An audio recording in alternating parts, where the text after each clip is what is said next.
a stamp house.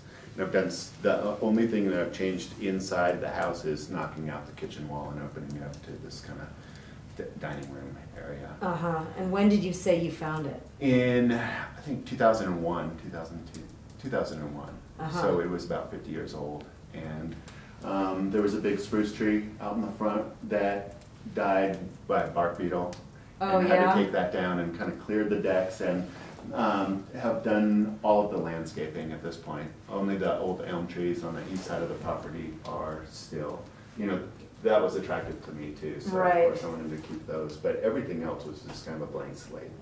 So did you, well, you didn't do a lot of interior work, as you were saying, other than taking out the wall in the kitchen, so you were kind of, was it love at first sight for the house? A little bit. I could see right through it. This room was painted a kind of an icy green color, even the ceiling. And hospital so with this, green? yeah, hospital green, with this fireplace, but somehow I could see through it. You know, it was really, it felt like being in a cooler or something, you know, or like, yeah, like in the basement of a hospital.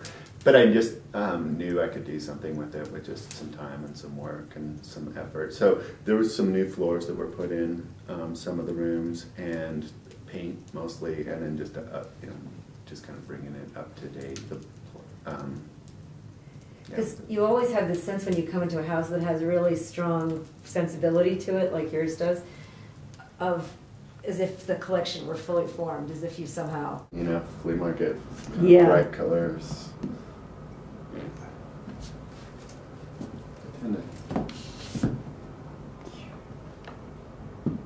Once I get into something, I keep going. I go a little too far with it. It's like animal rugs, perfect.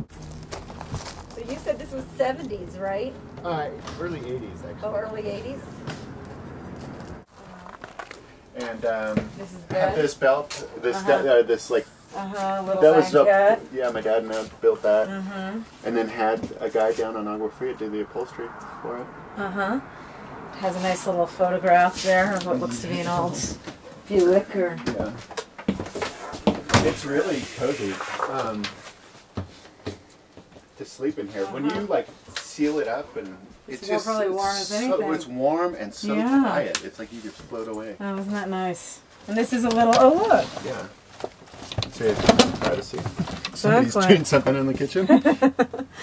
Yeah, that's pretty cool. There's a shower. Full shower.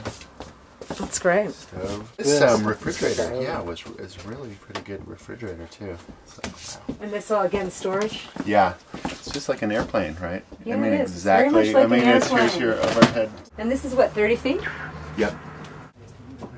I knew it had to be here. Yeah, these are from Juarez, you said. Right? Yeah, so this is a painter named Juan Manuel Reñandino, and he had a shop on the Avenida de Juarez, down the street from the Kentucky Club on the other side.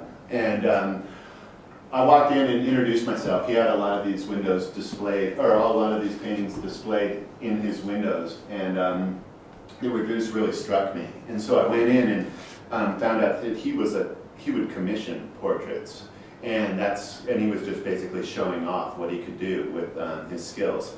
And so the way to get a painting from him, as far as I understood it at that point, was to commission him with a photograph. And he would take a photograph and do whatever the customer wants with that. Try to render the people as accurately as possible, but he could make some changes if he wanted. There was one photograph that was displayed next to a painting that I really liked a lot, but it was a wedding photograph of a party somewhere in northern Mexico, and they were wearing their best clothes that they had for the wedding, but in the painting they were all in Armani striped suits. So he would do those kind of changes. The family must have wanted that to upgrade the tuxedos or the suits there. So I thought that was interesting, and then later got to know him a little bit more and realized that he had some paintings that the people had never come back to pick up on the commission. So he got 50% down and 50% on pickups. Sometimes the family wouldn't come back to collect the painting and pay up the other 50%. So I bought those from him, paying whatever he asked for it, and I imagine it was mostly just kind of covering his costs on that. So he started collecting, putting aside the paintings that hadn't been collected for a year and a half, and would save them for me. And so they're kind of interesting because they're so anonymous. He uses, there's no names associated with these people. And the other thing that was interesting to me, I got to know him and visited him for about 5 years and actually showed his work at that No Man's Land gallery when that was happening. And there's a couple things that were interesting to me was that he would use photographs, and the person a lot of times had died recently. So it could be a photograph of somebody back from when they were a teenager, or back when they were like in college or something, or in the military, but that person's actually old and had deceased at that point. Yeah. So it's really strange because you don't get a fix on when these photographs were taken, and then like how that associates with the person that actually lived and died there. And then also it was curious to think of like a family being motivated for a portrait, and then a couple months leave, and it's like, oh, screw it, you know. It's sort of like thinking of your dry cleaning. Yeah, it's just like, it's not worth it, you know. And then me kind of coming in and just falling in love with these characters, and really, really enjoyed my time visiting with Juan Manuel. I don't think he's down there anymore.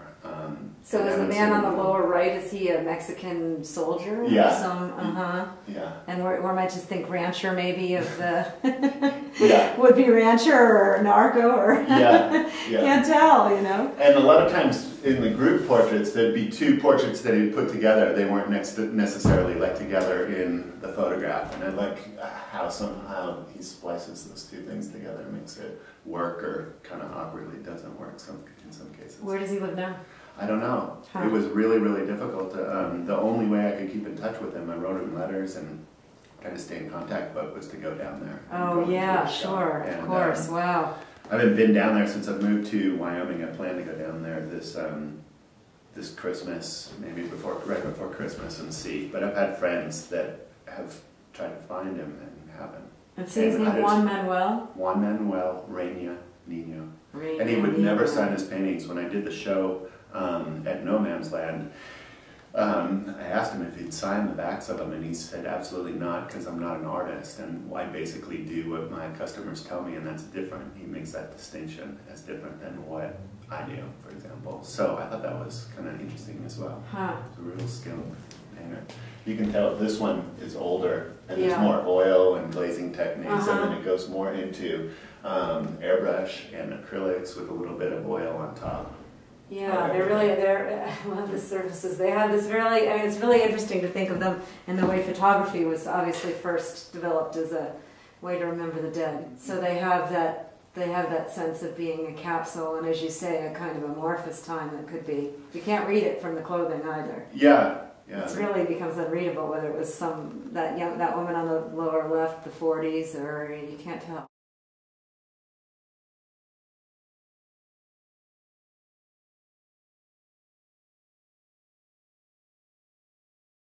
It's like with Roy Rott, it's supposed to be, it's not, it's actually, it looks more like Trigger, but it's more supposed to be modeled on Trigger.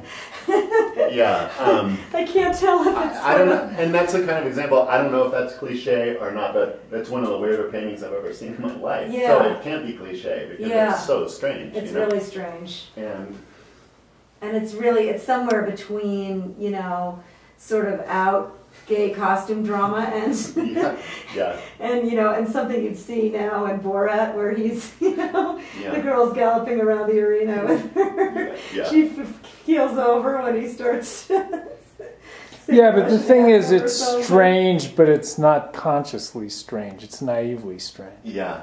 That cliff and mountainscape, just the strangest backdrop there. Yeah, but look at the expression. Look at the expression on the dog's face and the horse. It's all about the faces. Yeah. You know, the dog's face, the horse's face, the guy's face. And he ropes you in, that dog gets you. But he really does kind of look. You can't tell if he's like gonna leap off and be the head of a Boy Scout troop weekend, or just like as you say, walk back into the scene. South, talk about south facing. Wow, I feel warmer already. And so people wait for their horseshoe games.